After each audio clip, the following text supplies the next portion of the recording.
asalaamaaleykum wa rahmatullah wa barakaatu mbokk yi tey incha allah dañuy ñëw si benn mbir mu am solo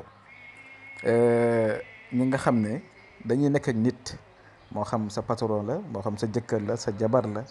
ki ngay bëgganteel la ki ngay nekk di jëflanteel la ak ku mu mënti doon am na ñoo xam ne du ñu respecté seen kàddu dañ lay wax lii duñ ko def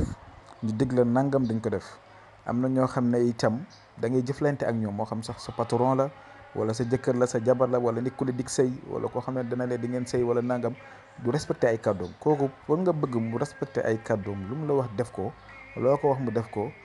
waaye nag si lu neex yàlla si lu rafet du ay caaxaan incha allahu rabi maa lay digal nga def lii. dañ koy liggéeyee nag ñaareel si suratu yaasin si saar yi nga xam ne amul keef mais loolu si beneen façon la pour ñi nga xam ne dañoo dem a dem ba amatuñ pexe ñu mën leen koo liggéeyal. mais lii moom incha allah dama leen koy jox pour yéen ngeen mën ko defal seen bopp moom yomb na beneen côté bi moom boobu dafa xaw a jafe tuuti pour nga expliquer ko nit mën ko def kon incha allahu rabi secret boobu si lay dugg si wax leen ko ngeen def ko te bu ngeen ko defee incha allahu rabi nit ki moom dina la sonal lool xam naa ne dina la woo ba sonn te loo ko wax moom dana góorgóorlu la mën jëm koo def incha allah waaye na nekk nag lu baax. ñi nga xam ne ñu ngi bëgg def istixaara di seetlu seen mbir wala ngeen bëgg a seetlu si wàllu diggante wala lu mënti doon incha allah bi ci déggante danañ xool lañ ci mën ñu def ko incha allah kon mbir maa ngi noonu li ngay ut mooy di nekk seen écran sukkur bekk ak kaane Guinée bi ngeen gisee image bi noonu seen càmmoñ da ngeen ko xam kaane Guinée daal lañ koy ooyee si français ñu ngi koy wax poivre de Guinée dégg nga donc bii soo ko amee da nga si ut 7 muy juróom-ñaaru doomi kaane Guinée nga wut benn bekk suukar nga jël bekk suukar bi nga teg ko sa loxo ndeyjoor ak juróom-ñaari kaane Guinée yi day nekk sa loxo ndeyjoor léegi lii nag liggéeyu ñetti fan la bisu alxames ajjuma ak samedi ñetti fan yooyu lay doon à partir de minuit maanaam minuit nga koy commencé si minuit jotee rek 0h00 toogal nga def ko boo tegee juróom-ñaari kaane Guinée yi sa loxo ndeyjoor ak benn bekk suukar sa loxo ndeyjoor da ngay jël juróom-ñaari kaane Guinée yi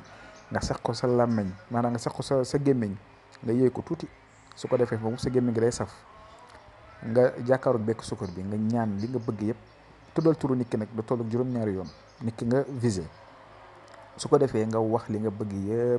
yëpp ëf ko si suukar si muy bekk suukar bi da nga ko si ëf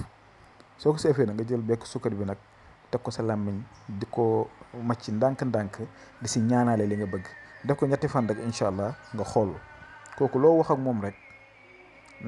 nay jàmm waaw rek incha allah.